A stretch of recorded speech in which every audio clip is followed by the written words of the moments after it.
بسم الله الرحمن الرحيم. اللهم صل وسلم وبارك على سيدنا محمد وعلى اله وصحبه اجمعين. السلام عليكم ورحمه الله وبركاته. ازيكم حبايبي؟ عاملين ايه؟ يا رب تكونوا بالف خير وصحه وسعاده. وحشوني كتير الفيديو اللي فات. ربنا ما يحرمني منكم ابدا يا رب. كل سنه وانتم طيبين، وربنا يجعله شهر الخير والبركه علينا وعليكم وعلى العالم كله مسلم ومسيحي. اللهم امين يا رب العالمين. نسمي بسم الله ونصلي على الرسول. نخش على الفيديو بتاعنا كده.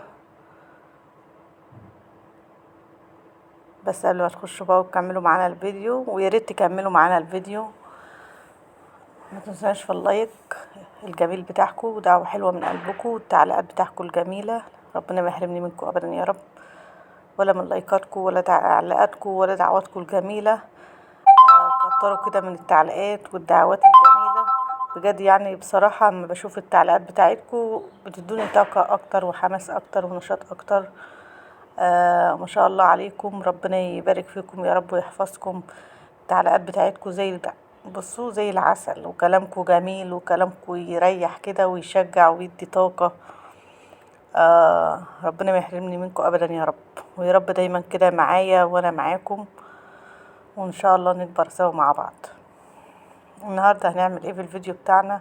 هنعمل الفراولة ديت. يعني عايزه اقول لكم بصوا بقى، كمية الفراولة دي فرنيكة على بعضها. دي جايالي يا جماعة هدية. انا لو هشتري عن نفسي، لو هشتري لبيتي مش هشتري الكمية دي كلها، بس قسما بالله ديت اخت وحبيبة وصديقة وغالية عليا قوي. بعتالي البرنيكة الفراولة دي هدية، وهدية مقبولة. وكل سنة وانت طيبة، وربنا ما يحرمني منك ابدا يا رب، وربنا يبارك لك في اولادك ومردودة كده في الافراح ان شاء الله، وربنا يفرحك بيهم يا رب. فطبعا بقى ايه، قلت لازم امسكها بقى اغسلها واحدة واحدة تحت الحنفية. بصراحة هي انا برنيكة الفراولة دي جايلي امبارح يعني قبل الظهر كده، بس انا طبعا كنت خارجة ورايحة مشوار، فضيتها وسبتها على الصواني زي ما انتوا شايفين كده، زي ما شفتوا كده، وسبتها لاخر النهار يعني لحد يعني المغرب كده. بدأت اعمل فيها بعد ما رحت مشواري جيت بقى بدأت اعمل فيها بقى. يعني رحت المشوار جيت عملت برضو اكل لولادي، وبعد ما خلصت الاكل وكده واللي ورايا مسكتها بقى زي ما شفتوا كده تحت الحنفية، عشان الفراولة دي بيبقى فيها رملة وطينة وكده، فلازم تتغسل تحت مية جارية كده على طول تحت الحنفية واحدة بواحدة، بدل المرة تتغسل 2 و3. وحطيتها على الصواني اللي هي بتاعت الفرن ديت. وقلت بقى ايه التقميع بقى ده عايز قعدة، مش هينفع خالص واحنا واقفين. طبعا قعدت في الطرقة قدام باب المطبخ كده زي ما انتوا شايفين، والكابتن زيزو بقى قاعد، يا ترى قاعد يحكي معايا في ايه؟ حوار واكل دماغي بيه، واكل دماغي ومعلق وياه ومثبت معاه. مش هو عايز يحاول ان هو يقنعني بالحوار بتاعه ده، بس انا ايه برضو مش مقتنعة. اسفة يا جماعة، التليفون كان بيرن. المهم بقى كل ده قاعدين بنتناقش وناخد وندي وناخد وندي، واحنا شغالين كده مع بعض. مسكت الفراولة قمحتها كلها زي ما انتوا شايفين كده. طبعا انا مش هحط عليها سكر ولا اي حاجة خالص. يعني هنقي برضو حبة هملة طبق حلو كده اللي هي الناشفة الجامدة، واسيبها لهم ايه على رف التلاجة وهي متقمعة كمان، يعني مش هيسيب فيها العقب بتاعها ده. لا، انا هسيب لهم حبة كده ناشفين على رف التلاجة ياكلوا منها كده يعني ناشفة، والباقي بقى كله ايه هعينه بقى ايه للعصير يعني لشهر رمضان ان شاء الله على خير. انا كنت مفرزه معاكم المانجا قبل كده في ايام المانجا، يعني فرزت معاكم المانجا لرمضان. وكده الفراوله ناقص البرتقال. ان شاء الله هجيب البرتقال، هنزل السوق واجيب برتقال بلدي وافرزه برضو، لان هما دولت ال3 انواع اللي احنا يعني ايه اللي عندي ولادي بيحبوهم في العصير يعني. والجوافة، بس الجوافة يعني ايه لسه جاية، فالجوافة ما ينفعش ان احنا نخزنها دلوقتي، ما تتخزنش لان هي جاية مش راحة. فهي طبعا دلوقتي ما ينفعش تتحط في تلاجات. او بص، كنت جايبه بقى كل حاجه جنبي، جايبه الشنط وجايبه الطبق اللي احط فيه العنق بتاع الفراولايه، الطبق اللي احط فيه كده، كل حاجه كنت جايباها محضراها جنبي. كده خلصت وشطفت بقى الصواني ديت وجبتها هي عشان خاطر اللي هجيسه احطه على الصواني دي. بس انا كنت معبيه الاكياس يعني، هتشوفوها دلوقتي. معبيه كيس يعني مليء على الاخر ما شاء الله، كبير يعني. يعني ده لو عندك عزومة ولا حاجة يتعمل جنب نوع تاني كمان برضو، يعمل شفشق كبير او شفشق كبير. بس كده عبيتها كده، ما حطيتش سكر فيها ولا حاجة، وحبيتش ان انا احط فيها سكر لان هي مش هتتخزن يعني خزين سنة، ولا هتقعد كام شهر ولا حاجة. لا ده خلاص، ده فاضل كام يوم على رمضان، حوالي 5-6 ايام ولا حاجة، فمش هتقعد كتير. فكل يوم هنسحب ونجرجر بقى منها يعني. عندي هما بيحبوا العصاير بتاع الفواكه ديت احسن من التمر والبلح. عايزه اقول لكم ان انا عندي تمر وبلح من السنه اللي فاتت، من رمضان اللي فات. مش لينا تقول عليه قد كده، لا التمر ولا البلح. هنا بقى طبعا بعد ما خلصت الفراوله بتاعتنا وكيستها زي ما شفتوا كده، عملتها ايه، حطيتها في الفريزر. ده تاني يوم بقى. تاني يوم طبعا ده ربع كيلو لحمة مفرومة. بصوا بقى، يعني هنا عندنا في البلد الجزارين اللي في البلد هنا، قلت لجوزي كان رايح يجيب كيلو لحمة للطبيخ، يعني كيلو للطبيخ. قلت له انا عايزة ربع كيلو لحمة مفرومة، خليه يفرم لي ربع كيلو بس. عندي نص كيلو جلاش في الفريزر بقاله كتير، وعايزة اعمله صينية. عايزه اخلص منه بصراحه قبل رمضان، عشان على رمضان نجيب جديد بقى ونجيب صابح. فالمهم ايه، بصوا بقى، ادوله الربع كيلو لحمه كلها دهن ازاي، بيضه خالص بيضه. بس مش هينفع بقى ارجعها وهي مفرومه كده، مش هينفع. قلت يلا مش مشكله. بس ما شاء الله الربع كيلو كان مبروك. عملت خرطت بصلتين 2،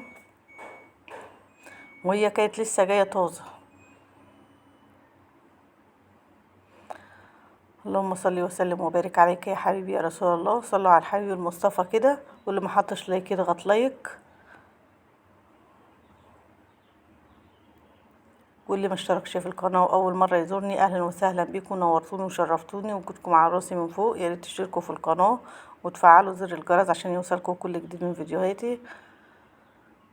المهم هنا بقى اللحمه انا حطيت حوالي فصين توم كده. بصراحه ما دقتهمش في الهون، خرطتهم تخريط صغير خالص ناعم خالص. وحطيت معلقه هريسه شطه، والتوابل بقى فلفل اسمر، كمون، كزبره، اللي انت حابه بقى حطيه.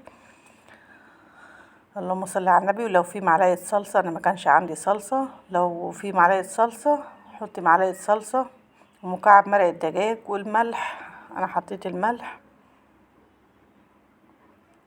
المهم هنا جبت كيس لبن من اللي هو بخيره العادي خالص، او اي لبن بقى عندك.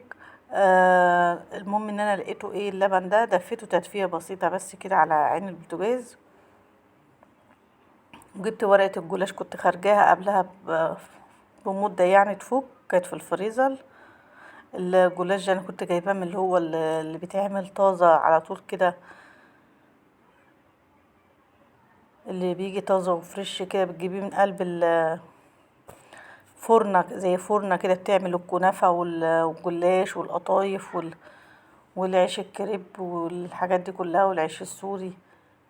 بيبقى فيه افران او محلات بتعمل الحاجات دي طازه كده وانت واقفه.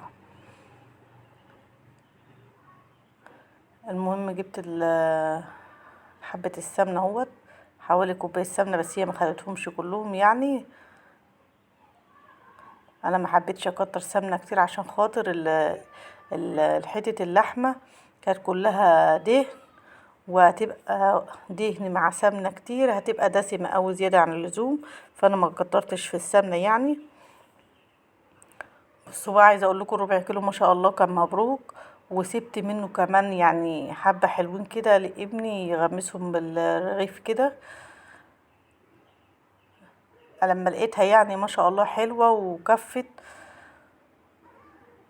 مش ان هي قليلة او شوية ولا كده، لا ما شاء الله طعمها يعني طعمها حلو في الاكل. تحبي ان انتي تغمسي بيها عيش وتاكليها كده احلى كمان من اللي هي في الجلاش او في اي صينية تانية يعني.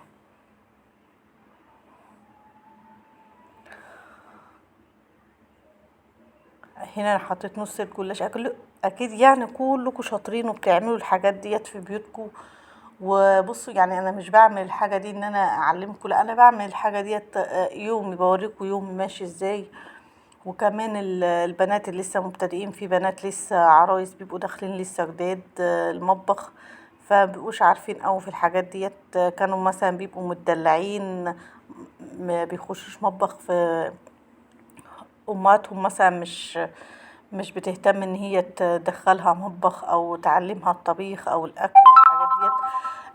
كانوا بيسيبوهم مثلا للتعليم، ان هم اهم، تقول مثلا الام مثلا تقول ايه اهم حاجة ان هي تاخد شهادة وتتعلم وكده.